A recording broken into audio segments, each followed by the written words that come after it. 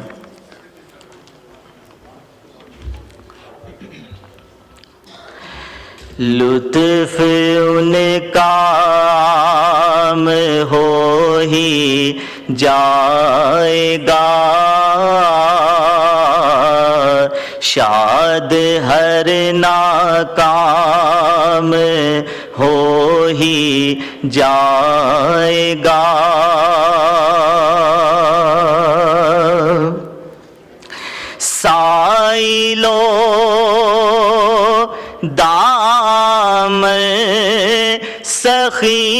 का थाम लो,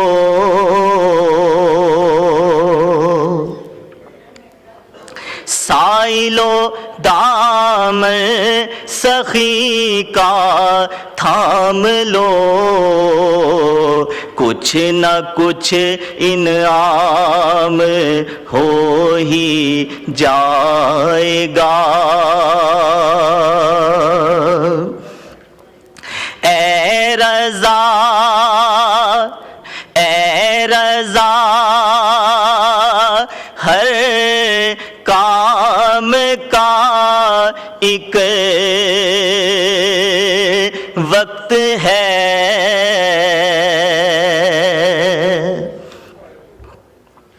ए रज़ा हर काम का एक वक्त है, दिल को भी आराम हो ही जाएगा, दिल को भी आराम हो ही जाएगा। शाद हर नाकाम हो ही जाएगा।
औज़ुबिल्लाहि मिनश्शैतानिर्रजीम, बिस्मिल्लाहिर्रहमानिर्रहीम। क्वेश्चन आवर जी, डॉक्टर सोबिया सुमरू साहिबा। Thank you sir. Question number 33। Answer be taken as read, supplementary कीजिए। सर ये क्वेश्चन 3 सेशन से एक पिंग पोंग बॉल की तरह कभी साइंस एंड टेक्नोलॉजी मिनिस्ट्री में जाता है और कभी हेल्थ मिनिस्ट्री में जाता है। तो सर मुझे लगता है कि इस क्वेश्चन का आंसर ना साइंस एंड टेक्नोलॉजी वालों ने प्रॉपर दिया है, ना ही हेल्थ वालों ने दिया है। तो सर ये तो एक मेंबर की ब्रीच ऑफ प्रिविलेज है और दूसरा पार्लियामेंट का भी प्रिविलेज जो है वो ब्रीच हो रहा है कि इन लोगों को अभी तक ये नहीं पता चला कि ये आंसर देगा कौन। सर मेरा क्वेश्चन जो है बिल्कुल सिंपल है कि जो रंग गोरा करने वाली क्रीम्स हैं उनके अंदर मरकरी की तादाद ज़्यादा होती है जो कैंसर क्रिएट करते हैं, स्किन कैंसर। तो सर ये चीज़ का किसी ने भी आंसर नहीं दिया। जी, गवर्नमेंट से जनाब मुख्तार अहमद मलिक साहब। जी, मुख्तार अहमद मलिक साहब का माइक खोलें। जी thank you very much sir. ये दो किस्म के जो होते हैं कॉस्मेटिक्स जो होते हैं उसको ब्रॉडली दो हिस्सों में डिवाइड किया जाता है, एक मेडिकेटेड होते हैं, एक नॉन मेडिकेटेड होते हैं। जो मेडिकेटेड कॉस्मेटिक्स हैं वो तो अंडर द पर्व्यू ऑफ ड्रैप आते हैं, ड्रैप उनको चेक भी करता है, उनकी सैनिटाइजेशन क्वालिटी इंश्योर करता है। ये जो मैम जिसके हवाले से अफादल रुकन बात कर रही हैं, ये नॉन मेडिकेटेड उस कैटेगरी का है अपना कॉस्मेटिक प्रोडक्ट, और इसका ड्रैप के साथ कोई ताल्लुक नहीं है। PSQC ये अथॉरिटी है जो इसको करती है। 2023 में एक प्राइवेट बिल के थ्रू पाकिस्तान कॉस्मेटिक अथॉरिटी बनाई गई जो कि under the ministry of science and technology दिया गया, और साइंस एंड टेक्नोलॉजी मिनिस्ट्री उसको डायरेक्टली देख रही थी लेकिन वो अभी तक फाल नहीं हुई। और अब सुनने में आ रहा है कि राइट साइजिंग के बाद उसको भी वाइंड अप किया जा रहा है जो पाकिस्तान कॉस्मेटिक अथॉरिटी बनी। एक बहस ये चल रही है कि पाकिस्तान के अंदर फूड को, ड्रग को और कॉस्मेटिक को इकट्ठा करके एक अथॉरिटी बनाई जाए जिसके अंदर स्टैंडर्डाइजेशन ऑफ फूड प्रोडक्ट्स, जो processed ultra processed food products हैं उनकी भी, और जो कॉस्मेटिक प्रोडक्ट्स हैं उनकी भी स्टैंडर्डाइजेशन के हवाले से बात की जाए। बाकी पंजाब जो ड्रैप का हवाले से मैं आपको बताता चलूँ कि लास्ट ईयर तकरीबन 53 के करीब उन्होंने non medicated cosmetic products different medical store से लिए। उनको जब उन्होंने एवेल्यूएट किया अपनी सेंट्रल ड्रग लैब के अंदर तो उसके अंदर से 49 सब स्टैंडर्ड निकले। और ये उनकी जो हमारी रुकन है उनका बिल्कुल जायज़ बात है कि इसके अंदर बहुत ज़्यादा सब स्टैंडर्ड प्रोडक्ट्स मार्केट में हो रहे हैं जो कि कार्सिनोजेन से भरे हुए हैं और कार्सिनोजेनिक उनकी है आगे से करैक्टर्स। तो इस हवाले से मैं समझता हूँ कि बड़ा पर्टिनेंट क्वेश्चन है। इसके हवाले से हम लोग भी कोशिश करेंगे और जो PSQC है उनको भी अपने रूल्स एंड रेगुलेशंस को स्ट्रॉन्ग करके, स्ट्रेंथन करके इसके ऊपर एक क्रैक डाउन करना चाहिए। Thank you. शुक्रिया। मेहरीन रज़ाक भुट्टो साहब, आप इस पे सवाल करना चाह रहे हैं? बहुत शुक्रिया स्पीकर साहब। बहुत ही सेंसिटिव मैटर है क्योंकि पाकिस्तान में डिज़ीज़ बर्डन जो है बहुत ज़्यादा है डिफरेंट इश्यूज़ की वजह से। लेकिन अगर कॉस्मेटिक प्रोडक्ट्स की वजह से भी डिज़ीज़ बर्डन बढ़े और ख़ास तौर पे अगर स्किन के कैंसर्स और कार्सिनोजेनिक जो भी इंग्रेडिएंट्स की बात की गई है तो मैं समझती हूँ कि शायद मिनिस्टर साहब क्या ये एक्सेप्ट कर रहे हैं कि अभी नॉन मेडिकेटेड जो भी ये कॉस्मेटिक की क्रीम्स हैं इनको कौन ओन कर रहा है, या ministry science and technology own कर रही है या ministry national health service regulation own कर रही है? अगर कर रही है तो उसके लिए ज़रूर हमें जो है वो इनिशिएटिव लेना चाहिए और मुझे इसका बता दें कि कौन ओन कर रहा है, उसके लिए क्या प्लानिंग करेंगे। Thank you. जी मलिक साहब। जी, नॉन मेडिकेटेड मैंने पहले भी अर्ज किया, नॉन मेडिकेटेड सिंपली उसके साइंस एंड टेक्नोलॉजी के PSQCA का जो इदारा है उसके परव्यू में आता है और वही उसको देख रही है, उसकी जो स्टैंडर्डाइजेशन के हवाले से, उसकी इन्फोर्समेंट के हवाले से और उनकी जो लेबलिंग है उसके हवाले से। ये तीनों चीज़ें जो हैं PSQCA के अंडर आती है और अब जो है PSQCA को रीवैम्प करने जा रही है गवर्नमेंट और मेरा ख्याल है उसके अंदर ये चीज़ें भी एड्रेस हो जाएंगी कि जो स्टैंडर्डाइजेशन ऑफ द कॉस्मेटिक्स है उनको प्रॉपर उनकी इन्फोर्समेंट हो। Thank you. जी next question, doctor Nafisa Shah, not present. Syed Rafiullah. बहुत शुक्रिया जनाब डिप्टी स्पीकर साहब। सर ये क्वेश्चन जिस तरह अभी शाजिया सोबिया साहिबा ने फरमाया, जी नंबर पढ़ें। मैं क्वेश्चन नंबर सर 30 है जी, answer be taken as red. हाँ, लेकिन सर मैं आपसे एक मिनट अर्ज करूंगा कि जो शाजिया सोबिया साहिबा ने फरमाया ऐसा ही इशू मेरे पास भी है। पहले मैंने क्वेश्चन किया था नेशनल असेंबली की इसी फ्लोर पे कि हेल्थ मिनिस्ट्री इसके हवाले से बताए, हेल्थ मिनिस्ट्री ने कहा कि जी हमने समरी भेजी है प्राइम मिनिस्टर ऑफ पाकिस्तान को और वो भी काफ़ी महीनों से। तो फिर दोबारा मैंने क्वेश्चन किया प्राइम मिनिस्टर ऑफ पाकिस्तान से कि जी ये समरी आपके पास हेल्थ मिनिस्ट्री से आई है तो इसका क्या करना है। उन्होंने कहा कि जी ये हेल्थ मिनिस्ट्री जवाब देगी, जबकि हेल्थ मिनिस्ट्री पहले कह चुकी है कि जी ये प्राइम मिनिस्टर साहब को समरी पहुंचा दी है, अब हमारा काम नहीं, अब प्राइम मिनिस्टर का काम है कि उसके ऊपर समरी को या मंजूर करे या रद्द करे। लेकिन दोबारा जब प्राइम मिनिस्टर साहब की तरफ से जवाब आया, हमने फिर दोबारा हेल्थ को ये तीसरी दफ़ा डाला। फिर आप दोबारा क्या जवाब सुनते हैं पहले वो सुन लेते हैं ताकि फिर मैं उस पर कोई बात कर सकूँ। यूँ तो सलीमुल्लाह कलीमुल्लाह वाली बात है, अगर मिनिस्टर साहब बात करेंगे तो उसके बाद मैं कोई आपसे क्वेश्चन कर सकता हूँ, क्योंकि मैंने आपको पूरी रुएदात सुना दी है। ये कभी इधर भेजने कभी उधर भेजने काम करने का इरादा नहीं है। तो अगर मिनिस्टर साहब का आंसर आएगा मैं आपसे फिर मुझे मौका दीजिएगा मैं क्वेश्चन कर सकूँ, आपकी मेहरबानी होगी। जी मलिक साहब। जी sir, thank you very much sir. ये एक एफर्ट शुरू हुई कि पाकिस्तान का जो गवर्नमेंट ऑफ पाकिस्तान के जितने गजेटेड नॉन गजेटेड ऑफिसर्स हैं उनकी हेल्थ इंश्योरेंस करवाई जाए। उसके हवाले से एक समरी हमने मूव की और इस इंटेंट के साथ मूव की कि तमाम जितने ऑफिसर्स हैं गजेटेड नॉन गजेटेड, और हमने तो उसके अंदर स्पीकर साहब के ऑफिस को लेके ये भी कोशिश की कि तमाम MNAs और सेनेटर्स की भी हेल्थ इंश्योरेंस हो। उसके हवाले से जब इन प्रिंसिपल अप्रूवल के हवाले से भेजा गया प्राइम मिनिस्टर ऑफिस में तो चंद एक क्वेरीज उसके हवाले से आई, जिसके अंदर पहली क्वेरी ये थी कि क्या इसका फाइनेंशियल इम्पैक्ट क्या होगा गजेटेड वाइज। ये वो नेचुरल जो पहले पिछली गवर्नमेंट के अंदर जो सेहत सहूलत प्रोग्राम के हवाले से जो हेल्थ इंश्योरेंस थी ये 1 मिलियन पे अक्रॉस द बोर्ड नहीं होनी, यहाँ पे अगर गजेटेड ऑफिसर ने अपना कोई ट्रांसप्लांट कराना है तो वो भी सरकार के ऊपर है कि सरकार ने करवा के देना है, उसकी रीएम्बर्समेंट्स होती हैं। तो ये कोई इतना इजी काम नहीं था कि जाना है और 1 मिलियन की इंश्योरेंस होनी है और वापस आ जाना है। इसके हवाले से गजेटेड वाइज कौन कौन सी सहूलतें देनी है, कैंसर की देनी है, ट्रांसप्लांट्स की देनी है, कौन कौन सी ट्रीटमेंट पैकेजेस उसके अंदर देने, कितनी अमाउंट तक का देना है, उसके हवाले से एक स्टडी जो है वो चल रही है। उसके हवाले से चंद एक जो कमेटीज़ है अपना काम कर रही है। जो ही उसके हवाले से कोई जवाब आता है तो उसके हवाले से हम प्राइम मिनिस्टर हाउस में भेजेंगे, फिर वो फैसला करेंगे कि इसको अप्रूव करना है या इसको उन्होंने रिग्रेट करना है। Thank you. शुक्रिया।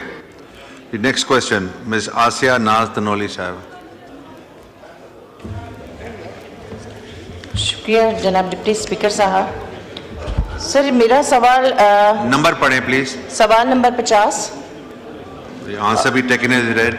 सर मेरा सवाल मेडिकल के स्टूडेंट्स के हवाले से था और सवाल के जवाब में सर ये कहा गया है कि वो स्टूडेंट जो कि बाहर के ममालिक से यूनिवर्सिटी से पढ़ के आते हैं, उसके बाद वो NEB का टेस्ट देते हैं और अगर वो यहाँ पे क्वालिफाई नहीं होते तो फिर उन्हें किसी भी यूनिवर्सिटी में दाखिला नहीं मिलता। 2 साल बाहर पढ़ के आने के बाद अगर वो क्वालिफाई नहीं होते तो उनके लिए तमाम दरवाजे बंद हो जाते हैं।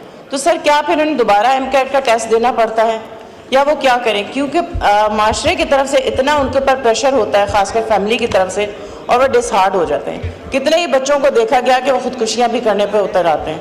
तो सर हम उन्हें आसानियाँ बांटनी चाहिए, ना कि हम उन्हें मुश्किलात में जो है डालें। तो इसके लिए कोई ना कोई ऐसा तरीक़ेकार होना चाहिए ताकि उन बच्चों के लिए आसानियाँ पैदा हों और ये बच्चे आगे तालीम जारी रख सकें।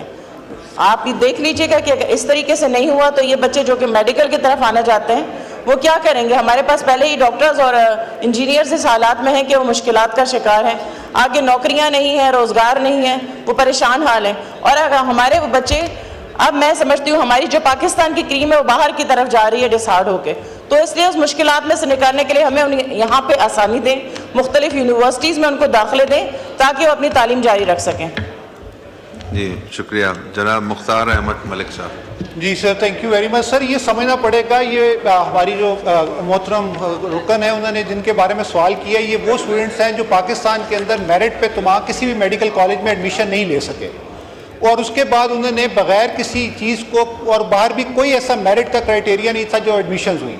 यहाँ पे एजेंट्स बैठे हुए हैं जो उनका चाइना, सेंट्रल एशियन स्टेट्स और तमाम जगहों पे जहाँ पे हमें कोई मेडिकल कॉलेजेस के स्टैंडर्ड्स के बारे में कोई आइडिया नहीं, वहाँ पे जाके ये लोग एडमिशन्स ले रहे हैं।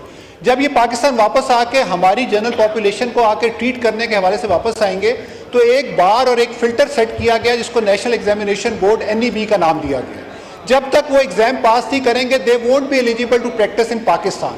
और पूरी दुनिया के अंदर, हर मुल्क के अंदर, अमेरिका में USA में ली, इंग्लैंड में प्लैब, ये तमाम एग्जाम्स फिल्टर्स लगाए गए हैं, उसके मुताबिक वो फिल्टर पास करेंगे तो then they are eligible to practise in those countries.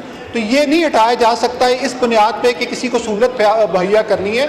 इसको हम और मजबूत और ज़्यादा सख्त कर रहे हैं ताकि यहाँ पे जो स्टूडेंट्स आएँ, यहाँ पे जो डॉक्टर्स आएँ बाहर से पढ़ के, वो एक स्टैंडर्ड के डॉक्टर्स हों और एक अच्छे तरीके से यहाँ की पॉपुलेशन का, यहाँ के लोगों को इलाज की सहूलत मैसर कर सकें। Thank you sir. जी शुक्रिया। नेक्स्ट क्वेश्चन सैयद शेला रजा साहिबा। Question number 29। Answer be taken as read. Supplementary पूछें। सर मेरा सप्लीमेंट्री जो है उसका जवाब बहुत तफसील से आया है।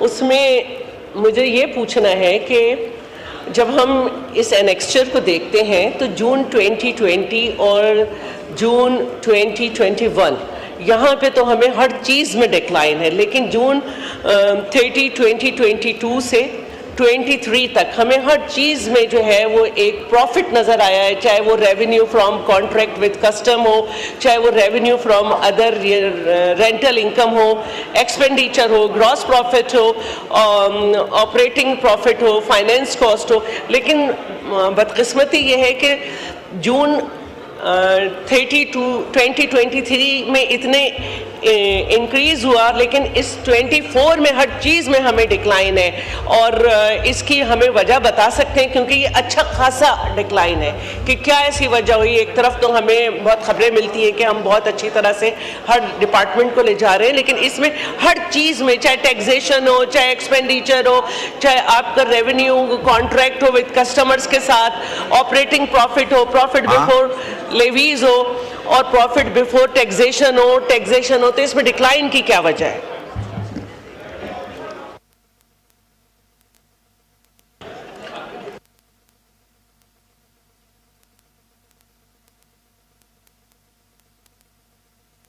जी जुनेद अनवार साहब। जी thank you very much speaker साहब। पहले तो मैं ये गुजारिश करूंगा कि मेरा नाम दुरुस्त करवाइए जी, ये इन राइटिंग जो लिखा हुआ है ये गलत लिखा हुआ है, जुनैद अनवार है, जुनैद अनवर लिखा हुआ है जी।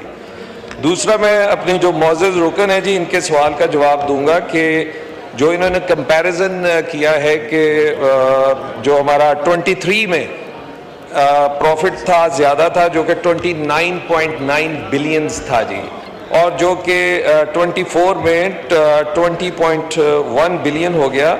ये 10 बिलियंस का शॉर्टफॉल हुआ। इसकी वजूहात थी कि 2023 में हमारे कुछ जहाज़ सेल हुए जिन जो उससे रिटर्न मिला वो भी इसमें हमारी इनकम में शामिल हो गया, और उसके बाद फ्रेट रेट्स भी हमारे रिवाइज हुए, और उसके बाद डॉलर का रेट भी बढ़ा जिसकी वजह से हमारा प्रॉफिट उसमें बहुत ज़्यादा रिफ्लेक्ट हो रहा है।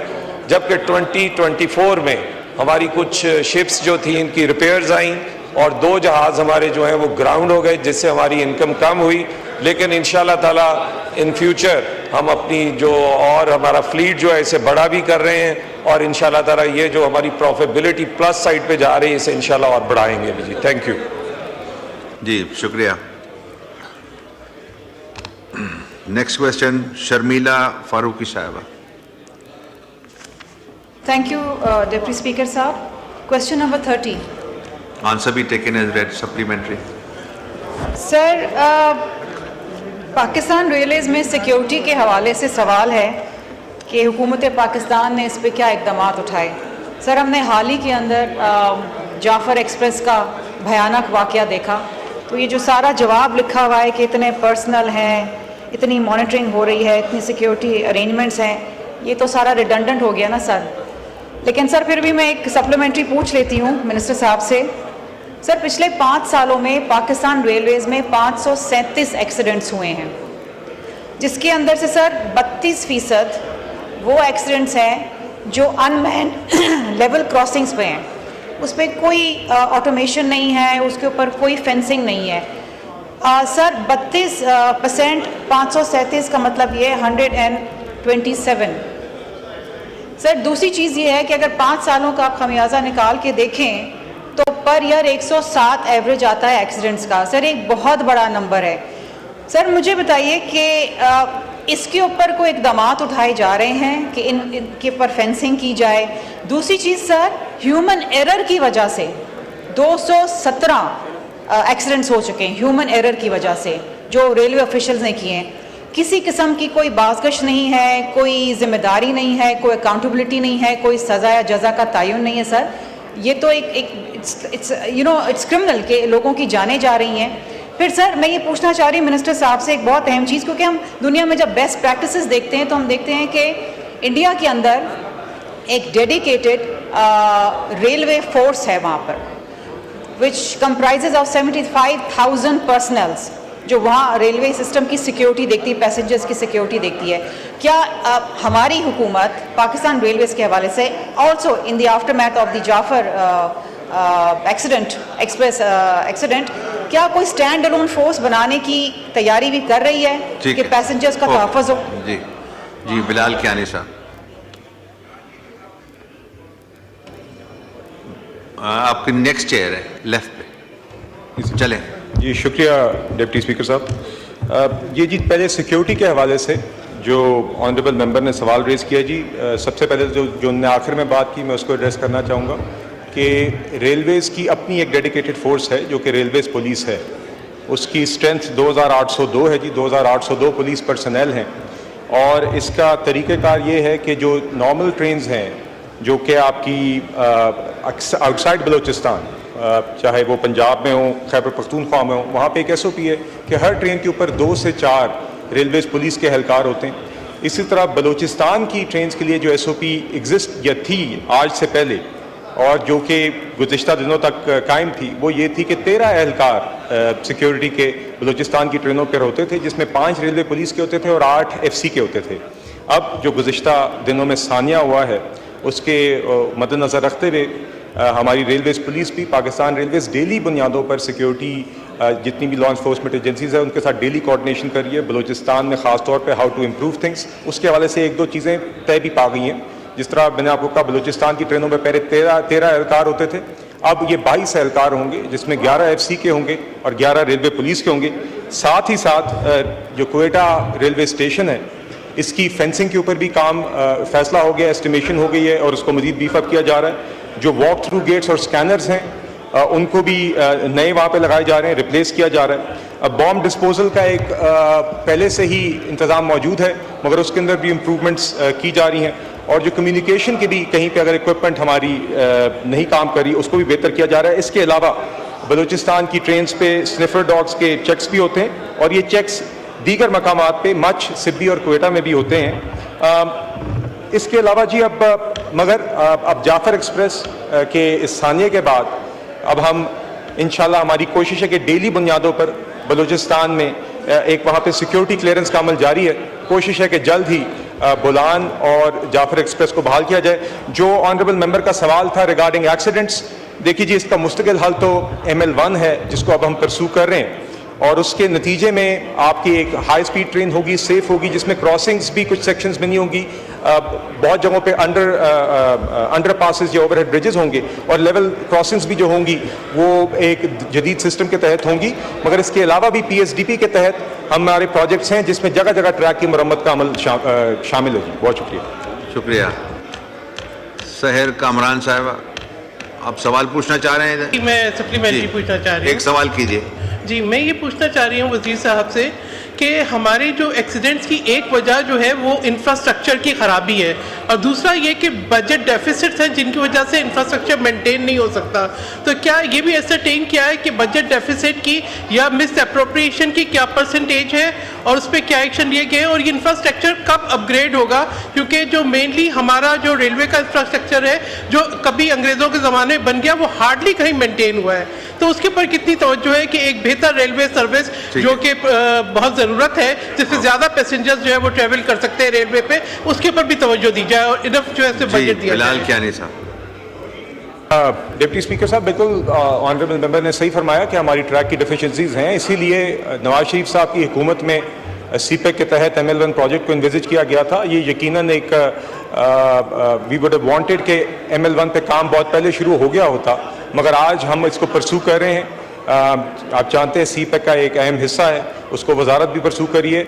ML1 ही एक मुस्तकिल हल है जो ML1 प्रोजेक्ट है, ताकि हमारे ML1 जो ट्रैक है उसकी वो सारी इम्प्रूवमेंट्स हों जिससे ये एक्सीडेंट्स भी रिड्यूस हों, पैसेंजर्स के लिए ट्रेन ज़्यादा भी चलें, तेज़ भी चलें, टाइम्स तकरीबन 40% कम हो जाए ट्रैवल टाइम्स। तो ये उसका मुस्तकिल हल है, हम इसको परसू कर रहे हैं जी और इसके साथ साथ अपने PSDP और बजट से जो भी हम इम्प्रूवमेंट्स ला सकते हैं ट्रैक के अंदर वो भी अमल साथ साथ जारी है जी। बहुत शुक्रिया। शुक्रिया। शाजिया अंबरी साहबा, आप सवाल पूछना चाह रही हैं? आपका नाम आ रहा है। सर, मैं सवाल पूछना चाह रही हूँ। एक सवाल कीजिए। ऑनरेबल स्टेट मिनिस्टर ने एक्सप्लेन किया है, ऑफ कोर्स जाफर एक्सप्रेस आज भी हमें बहुत ज़्यादा तकलीफ़ पहुँचाता है। इस सानहे के ऊपर जो है वो जितनी मजम्मत करें और दुख का इजहार करें वो कम होगा। And it's good to know that the government has plans to improve. I know it's a challenge, no less than a challenge. लेकिन ये बताएंगे कि सिस्टम को इम्प्रूव करने की जो आपने यहाँ तफसीलात फराहम की हैं वो कंप्लीशन कब तक मुतवक्का है? बिकॉज साउंड्स गुड बट ये ऑन ग्राउंड होगा कब? That is my concern. जी बिलाल कियानी साहब। जी डिप्टी स्पीकर साहब, सबसे पहले तो जी कुछ चीज़ें हैं जो ऑलरेडी अमल में हैं जी, और 3 कैटेगरीज हैं। एक तो वो चीज़ें हैं जो पहले ही एग्जिस्टिंग हैं, जिस तरह ये स्निफर डॉग्स का चेक पहले 13 सिक्योरिटी एहलकारों का 8 FC के एहलकार और 5 रेलवे पुलिस के एहलकार पहले ही होते थे। स्निफर डॉग्स का चेक पहले ही होता था। मच और सिब्बी और क्वेटा तीनों मकामात पर ये चेक्स पहले ही होते थे। अब जो मौजूदा जो चेंज किया गया है, जो आज से अब अमल में आ गया है, वो ये है कि हर ट्रेन के ऊपर 13 के बजाय बलूचिस्तान में अब 22 सिक्योरिटी एहलकार होंगे, जिसमें 11 FC के और 11 रेलवे पुलिस के होंगे। जी मैं जी समझा रहा हूँ कि कौन सी चीजें जो हो गई हैं। No cross talk. आप इधर चेयर को एड्रेस करें। जी स्टेशन फेंसिंग पे जी ये काम जो वो उसकी एस्टिमेशन अब हो गई है, क्वेटा के स्टेशन की फेंसिंग वो भी हो रही है। ML1 के ऊपर जी आप जानते हैं चाइना के साथ ये अमल जारी है, हम उनकी टेक्निकल टीम का एक विजिट मुतवक्के है मोस्ट ऑफ द, और उसके अंदर पहला फोकस हमारा कराची हैदराबाद पर है which is package 1 of the project, और उसके ऊपर अब द नेक्स्ट स्टेप इसके चाइनीज टेक्निकल टीम का विजिट करना है। We are hoping most of the modalities आप जानते हैं सालों से ये अमल जारी है, we are working hard to ensure कि वो टेक्निकल टीम का विजिट भी जल्द हो और उसको जल्द फाइनलाइज करें ताकि अमली तौर पर काम शुरू हो सके। शुक्रिया जी। ये last question on this ministry, Ahmed Saleem Siddiqui साहब, बहुत सारे नाम हैं मगर एक सवाल पे इतने नहीं सप्लीमेंट्री हो सकते। सप्लीमेंट्री क्वेश्चन ये है कि कोयटा में जो दहशतगर्दी का वाकया स्टेशन पर हुआ था, उसके बाद रेलवे हुक्काम ने हमें बताया था स्टैंडिंग कमेटी को कि पुलिस की नफरी बहुत कम है, तो हमने उनकी बात को सामने रखते हुए कहा था कि ठीक है हम इसकी कोशिश करते हैं। हमने कोशिश करके 500 पुलिस मैन्स की भर्ती के लिए जो है वो तजवीज़ दी थी, जो हुकूमत पाकिस्तान ने मान ली थी। मैं मिनिस्टर साहब से पूछना चाहता हूं कि वो भर्ती का अमल जो है वो किस मरहले में है। जी बिलाल कियानी साहब। जी देखिए जी, अभी तो हमारे पास 2802 पुलिस के पर्सनल हैं जी, सैंक्शन स्ट्रेंथ इससे काफ़ी ज़्यादा है, तो इस पर भी अभी जायज़ा लिया जाएगा कि whether we increase the sanction strength of the railways police. मगर जैसे कि मैंने पहले कहा जी, इसमें सिक्योरिटी के अमल में हमारी रेलवेज पुलिस के साथ FC के एहलकार भी शामिल होते हैं। अगर बीफ अप करनी पड़ी रेलवेज पुलिस की अपनी स्ट्रेंथ तो उस पर भी गौर करेंगे जी, और अदरवाइज ओवरऑल भी जो भी सिक्योरिटी पर्सनल एडिक्वेट और इंश्योर करने के लिए कि किसी भी किस्म का इस तरह का हादसा आइंदा ना हो और हमारे पैसेंजर्स और शहरी सिक्योर रहें, वो सारे काम किए जाएंगे जी। आपकी इजाज़त से एक हिस्सा शाजिया मरी साहिबा के सवाल का फ्यूचर प्लान्स के बारे में उन्होंने कहा था, ML1 का मैंने ऑलरेडी जिक्र कर दिया जी। इसके अलावा हम पब्लिक प्राइवेट पार्टनरशिप्स भी देख रहे हैं ताकि हम पैसेंजर ट्रेन के अंदर और फ्रेट के लिए भी हम आगे अपॉर्चुनिटीज़ देखें और अपने भी जो एग्जिस्टिंग स्टॉक है उससे मजीद जो लोड ऑप्टिमाइजेशन कर सकते हैं, हम अपने ट्रेन स्केड्यूल को मजीद ऑप्टिमाइज़ कर सकते हैं ताकि ज़्यादा ट्रेनें भी चल सकें और रेवेन्यू कलेक्शन भी बेहतर हो। इंशाल्लाह इन सारे चीज़ों को इस पर काम भी हो रहा है, गौर भी हो रहा है जी, और इसकी मजीद तफसीलात हम हाउस में पेश करते रहेंगे जी। शुक्रिया। Next question mister Jamshed Ahmed. Mister Jamshed Ahmed साहब present? Not present. Next question, Ms. Seher Kamran. जी, question number 32। Answer be taken as read. Supplementary. जी, मैं ये मिनिस्टर साहब से पूछना चाहूँगी कि what measures have been taken to address the refusal of polio vaccines. Pakistan का शुमार उन 2 ममालिक में है जो अभी भी पोलियो के केसेस जहाँ पे रिपोर्ट हो रहे हैं। 2024 में 74 केसेस रिपोर्ट हुए। अब जो मुझे जवाब मिला है उसमें ये उसके मुताबिक कि 0.15% is the rate of refusal in February 2025. Despite this number is low, still it translates into 765 children out of 0.5 million vaccination during February 2025. तो क्या उसके लिए मेजर्स दिए गए हैं? और दूसरा एक अहम सवाल ये है कि क्या इस पे कोई असेसमेंट की गई है कि जिन बच्चों को पोलियो हुआ है क्या उन्होंने वैक्सीन ली थी या नहीं ली थी? क्योंकि वैक्सीन की स्टोरेज वो भी एक बहुत अहम मसला है कि क्या वो एफिकेसी रहती है। आ गया आपका। ओके जी, मलिक साहब। जी जी एक सवाल होता है ना मैडम, आप जी माइक खोलें। जी मैं आपको बताता हूँ जी जो स्टोरेज यूनिट्स होते हैं स्पेशल जो कि वैक्सीन को सेफ और उनकी एफिकेसी को मेंटेन करते हैं, हमारे जो वैक्सीन जो पोलियो वर्कर्स हैं उनके पास नहीं होते वो, तो इसी वजह से वैक्सीन खराब हो जाती है। ओके जी मलिक साहब। जी सर, सबसे पहले एफिकेसी के बारे में बता दूं कि जितनी पोलियो वैक्सीन वाइल्स होती हैं उसके अंदर एक छोटा सा पोर्शन होता है जिसके अंदर कलर चेंज हो जाता है अगर वो पोलियो एफिशिएंट ना हो पोलियो वैक्सीन, और उसी से पता चल जाता है कि ये अब इनफेक्टिव होगी और इसको देने का कोई नहीं। और तमाम पोलियो वर्कर्स की जो ट्रेनिंग्स होती हैं उसके अंदर ये चीज़ उनको बताई जाती है कि अगर ये कलर चेंज करे इस बल्ब के अंदर तो ये इनएफिशिएंट होगी और ये पोलियो वैक्सीन को आपने आगे ट्रांसमिट नहीं करना और नहीं पिलाना बच्चों को। दूसरा इनका सवाल था 0.15% के हवाले से। पाकिस्तान के अंदर जहाँ पे मिसकंसेप्शंस हैं पोलियो के हवाले से, वहाँ पे कई एरियाज़ ऐसे हैं जहाँ पे हमारे पोलियो वर्कर्स की जान को ख़तरा है, उसके बावजूद वो दिन रात कोशिश है कि उन एरियाज़ में जाके बच्चों को polio vaccine door to door campaigns के ज़रिए पिलाई जाए। उसके बावजूद चंद एक पेरेंट्स, चंद एक जो वालदैन हैं वो रिफ्यूज़ करते हैं। हमारे पास तकरीबन उन बच्चों का तमाम डाटा है जिसकी बुनियाद पे हमने 0.1% ऑफ रिफ्यूज़ल्स, नॉन अवेलेबिलिटी या जो वहाँ पे बच्चों की अपना पेरेंट्स का जो रेजिस्टेंस है उसके हवाले से ये फिगर है हमारे पास। उसके बाद रूटीन इम्यूनाइजेशन दूसरा एक टूल है जिसके ज़रिए हम इन बच्चों को जाके पहुँच रहे हैं। ये पोलियो वैक्सीन के बाद जो फिगर्स आ जाते हैं, हमारी जो EPI प्रोग्राम है, एक्सटेंडेड प्रोग्राम ऑफ इम्यूनाइजेशन, उसके ज़रिए हम कोशिश कर रहे हैं कि इन बच्चों के पास जाया जाए और इस गैप को फिल किया जाए। थैंक यू जी। जी ये आप सवाल करना चाह रही हैं डॉक्टर सोबिया साहब? जी सप्लीमेंट्री पे। Thank you sir. मेरा सप्लीमेंट्री क्वेश्चन ये है कि जैसे अभी डॉक्टर साहब ने बताया कि वैक्सीनेटर्स को ये सारी ट्रेनिंग दी जाती है, सर वैक्सीनेटर्स को ये तक पता नहीं होता है कि अगर कलर चेंज हो गया है या उनको किस तरह से स्टोरेज करना चाहिए वैक्सीन को, ये ट्रेनिंग नहीं होती है। क्योंकि मैंने खुद एक वैक्सीनेटर को इस बात पे पकड़ा था कि उन्होंने कलर चेंज होने के बावजूद बच्चे को वैक्सीनेशन दी थी।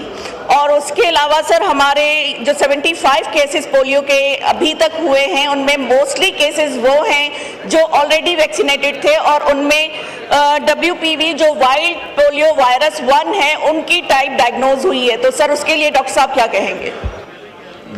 जी सर, सबसे पहले मैं बताना चलूँ कि जो तमाम जितने हमारे 4,50,000 पोलियो वैक्सीनेटर्स जो हैं, जो क्या वर्कर्स हैं, उनके पास तमाम के पास वो फ्रोज़न बॉक्स हैं, फ्रीज़र बॉक्स हैं जिसके अंदर वो आइस के साथ इसमें टेम्परेचर ऑफ 4 डिग्री सेंटीग्रेड को मेंटेन करते हैं। और अगर इनके पास कोई ऐसी चीज़ आई है तो प्लीज़ उसके बारे में बताएं। हमारी जो मॉनिटरिंग है, LQS है, PCMs हैं, ये तमाम WHO और गेट्स फाउंडेशन मिल के इसको कंडक्ट करवाता है। बाकी जो इनका सवाल है कि पोलियो के डोजेस के बावजूद, तो मैं बताता चलूं कि पोलियो डोज के अलावा जो 2-3 और चीज़ें बहुत इंपॉर्टेंट है पोलियो से बचाव के हवाले से, उसके अंदर रूटीन इम्यूनाइजेशन की कवरेज भी बहुत इंपॉर्टेंट है। उसके अंदर न्यूट्रिशन भी बहुत ज़रूरी है। मेल नरिश स्टंटेड बच्चे जो हैं उनको जितने मर्जी आप ड्रॉप्स पिला दें वो इम्यूनिटी नहीं बना सकते, उनकी इम्यूनिटी नहीं डेवलप हो सकती। ये 3-4 फैक्टर्स हैं। और जिस तरह पहले से कामरान साहिबा ने कहा कि ये इस चीज़ को बिल्कुल हम देख रहे हैं कि जिन बच्चों ने ड्रॉप्स पिए हैं उनके अंदर एंटीबॉडीज़ अगर हुई हैं और उस तरीके से हुआ है।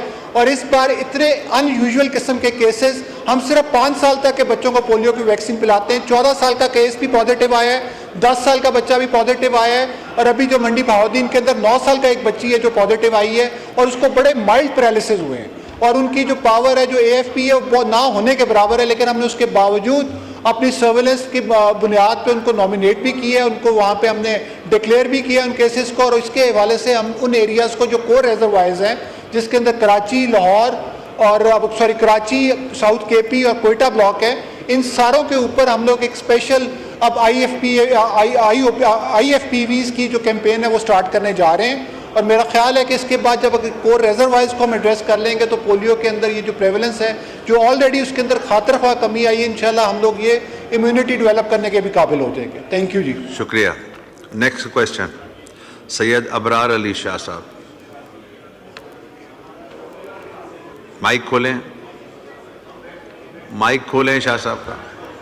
जी खुला हुआ है सर। मेरा मिनिस्टर साहब से ये क्वेश्चन है। नहीं, सवाल नंबर पढ़ें। Question number 33। Answer be taken as read on supplement. जवाब में कई इक़दामात का जिक्र किया गया है। सवाल ये है कि इन स्टेप्स के बावजूद भी जो अखराजात और आमदन में बड़ा फ़र्क है, तो मैं ये पूछना चाह रहा हूँ इस अखराजात को कम करने के लिए कौन से स्टेप्स ले रहे हैं मिनिस्टर साहब? जी बिलाल कियानी साहब, कौन से स्टेप्स ले रहे हैं आप? जी शुक्रिया डिप्टी स्पीकर साहब। 2 चीज़ें जी, एक मैं रेवेन्यू ऑप्टिमाइजेशन, रेवेन्यू बढ़ाने के हवाले से भी और कॉस्ट कटिंग के हवाले से भी 2-3 काफ़ी मेजर्स ले रहे हैं, मगर 2-3 सब हम सामने रखना चाहूँगा जी। कॉस्ट कटिंग के हवाले से, क्योंकि ऑनरेबल मेंबर ने पहले जिक्र किया जी, एक तो हम अपनी फ्यूल कॉस्ट को कम करने के लिए PSO के साथ एक कॉन्ट्रैक्ट इम्प्रूव किया है। पहले ऐसा होता था कि PSO जो फ्यूल देता था वो आपको देता था कि ट्रेन पे ही आपको देता था कि आप स्टेशन तक भी खुद पाकिस्तान रेलवेज लेके जाती थी, और फिर उसमें एक तनाव रहता था कि कितना स्टार्ट में दिया गया, कितना पहुंचा, और रिकन्सिलिएशन के मसाइल होते थे। तो अब उनके साथ ये मुआहदा किया गया है कि जहां जहां पर भी फ्यूल के डिपोज बने हुए हैं पाकिस्तान रेलवेज के अपने, वहीं पर ही PSO को डिलीवर करने की जिम्मेदारी होगी एट द नोजल, और वहाँ पे जदीद सिस्टम इस्टेब्लिश करने की इन्वेस्टमेंट भी PSO कर रहा है जी पाकिस्तान रेलवेज के उन डिपोज के अंदर। इससे खातिर ख्वाह हम एक्सपेक्ट करें कि फ्यूल कॉस्ट में रिडक्शन आएगी। इसमें से 12 में से 8 स्टेशन पे ये काम मुकम्मल हो चुका है और ये अमल शुरू हो गया है। इसी तरह फ्रेट के हवाले नेट मीटराइजेशन के अमल से पाकिस्तान रेलवेज की पहले जो बिजली की कंजम्पशन थी वो 120 मिलियन यूनिट्स थी, वो अब 70 मिलियन यूनिट्स पर आ गई है। इसका इस साल के एंड तक का हदफ है कि 60 मिलियन यूनिट्स तक आए। ये अमल नेट मीटरिंग करके किया गया है, और इसका बुनियादी लुब लबाब ये है जी कि पहले पाकिस्तान रेलवेज डिस्ट्रीब्यूशन कंपनी से बिजली खरीदता था और आगे खुद अपनी रेजिडेंशियल कॉलोनीज में बांटता था। अब रेजिडेंशियल कॉलोनीज के अंदर डायरेक्ट डिस्कोस के साथ मीटर्स लगाए जा रहे हैं। इससे नर्ख में भी कमी आई है, क्योंकि पहले कमर्शियल रेट्स होते थे और उसमें फिर पिलफरेज का भी काम कम हो गया। तो इसकी वजह से पाकिस्तान रेलवेज की जो बिजली का बोझ था वो तकरीबन आधा हो गया जी। रेवेन्यू ऑप्टिमाइजेशन में या रेवेन्यू इंप्रूवमेंट की साइड पर ट्रेन लोड को ऑप्टिमाइज किया गया है। कभी कभी पहले एक ट्रेन के साथ सिर्फ 5-6 कोचेस चलती थी, कोचेस को बढ़ाया गया है ताकि बेहतर आपकी रेवेन्यू फ्रॉम ईच जर्नी मुमकिन हो। इसी तरह फ्रेट की भी लोड ऑप्टिमाइजेशन की गई है कि कम से कम 2300 टन हो तो फिर फ्रेट की ट्रेन मूव करे। साथ ही साथ पब्लिक प्राइवेट पार्टनरशिप के तहत 10 पैसेंजर ट्रेन को ऑलरेडी पब्लिक प्राइवेट पार्टनरशिप के तहत आउटसोर्स कर दिया गया है। मजीद 7 को आउटसोर्स करने का अमल जारी है जी। शुक्रिया। हिन्ना रबानी खर साहब will ask one question. Thank you honourable chair. देखिए, मेरे नज़र में ये जो सवाल है ये रिफ्लेक्ट करता है पाकिस्तान की एक collective concern, repeated, collected, consistent concern with the lack of governance and lack of change and lack of improvement in every sector of government. And जो जवाब है वो भी उतना ही effectively reflect करता है the constant callousness and predictability of government's inability to respond to the concerns that are even being raised. Because sir, अगर हम ये समझते हैं कि पाकिस्तान रेलवेज के कंसर्न जो कि दरीना रहे हैं, जो दहाइयों से इंक्रीज करें, उसका जवाब ये है कि हम PSTP का कौन सा प्रोजेक्ट कर रहे हैं, हम कितने सब इंजीनियर्स लेके आ रहे हैं, हम कितने और लोगों को हायर करें। ये इस तरह का लिटरेचर देखते देखते हमें भी 22 साल हो गए हैं। And Pakistan Railways continues to deteriorate from one to the other. Then, are you able to even meet up your expenses, or is the taxpayer paying for the running of Pakistan Railways? It's a good question to ask, right? The second question is, Mr. Chair, if you would just allow me, what is the strategic investment that Pakistan Railways is trying to do? मेरा सवाल का मकसद ये है, क्या आप किसी sector में कार्गो में ये कह सकते हैं कि पाकिस्तान रेलवेज में को इस्तेमाल करना दूसरी कार्गो सर्विसेज से ज़्यादा एफिशिएंट है? क्या आप किसी सेक्टर में ये कह सकते हैं कि पाकिस्तान, फॉर इंस्टेंस, लाहौर इस्लामाबाद 2.5 घंटे में रेलवेज हमें क्यों नहीं पहुंचा रहा? Why are we burning fuel? And इसमें क्लाइमेट चेंज डिमेंशन है, ये है, वो है।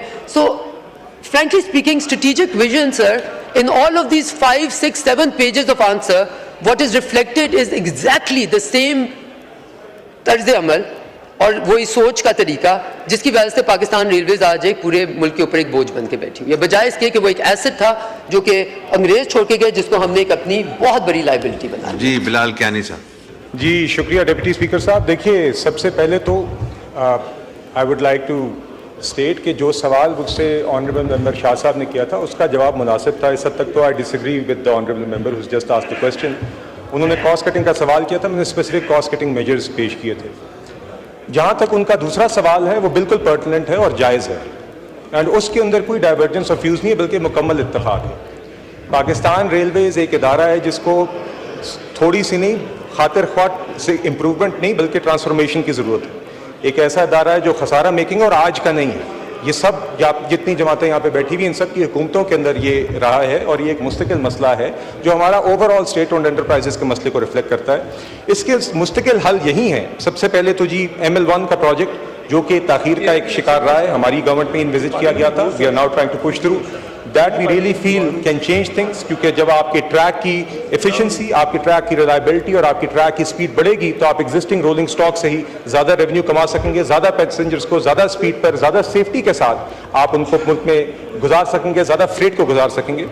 दूसरा, we will eventually have to move towards the private sector. यकीनन हमें प्राइवेट सेक्टर के लिए दरवाजे खोलने होंगे और उसके ऊपर हम काम कर रहे हैं जी, more than perhaps I feel other governments have done in the past, मगर we will have to bring the private sector in. मैंने आपको ऑलरेडी कहा कि प्राइवेट सेक्टर को हमने आउटसोर्स कर दिया है ऑन द पैसेंजर साइड, आगाज हो गया है। On the freight side as well we will explore opportunities ताकि this becomes an engine for our exports, for our trade overall.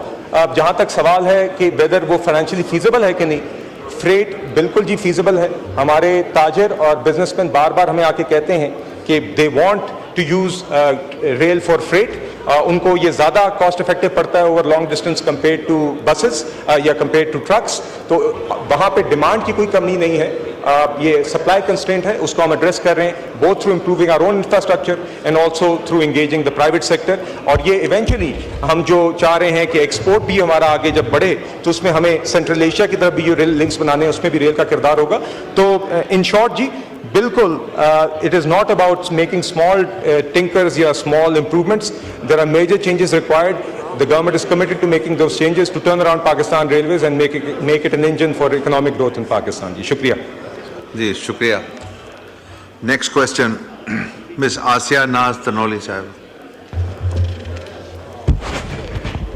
सवाल नंबर 34। Answer be taken as read. Supplementary. Sir मेरा सवाल PIMS hospital के हवाले से है और मैंने इसकी जो मुख्तलिफ इसमें डिपार्टमेंट्स हैं उसके हवाले से सवाल किया है, अपग्रेडेशन के हवाले से। सर मेरा सवाल ये है कि एक तो मैं ये कहना चाहूँगी 1985 में पिम्स हॉस्पिटल बना और उस वक्त ये हॉस्पिटल पाकिस्तान के तिब्बी इदारों में से एक था और अब जो है क्योंकि आबादी में इजाफा हो गया है और पिम्स हॉस्पिटल पे बोझ बहुत ज़्यादा है, कश्मीर से लेकर केपी के तक के लोग वहाँ पर पिम्स हॉस्पिटल में आते हैं। सर अभी तक वहाँ की अपग्रेडेशन के हवाले से जो डिटेल्स इसमें दी गई हैं उसमें मुख्तलिफ एमरजेंसी के 200 बिस्तरों के हवाले से, न्यूरो सर्जरी के हवाले से, HVAC प्लांट के हवाले से, फालिज के बचाव के इक़दाम के हवाले से। सर सवाल ये है कि अब की इसकी अपग्रेडेशन कब तक हो जाएगी? अब तक जो मेरा अपना तजर्बा रहा है सर, वहाँ पे तो इमरजेंसी में भी बिस्तर मिलना बड़ा मुश्किल होगा और वहाँ पे जो लोग हैंगे जो कि वहाँ पे हॉस्पिटल में मौजूद अमला है सर वो बिल्कुल भी ताउन नहीं करता किसी पेशेंट के साथ जब तक कि आपके पास से या हमारे पास से कोई ऐसा लेटर या फ़ोन ना चला जाए।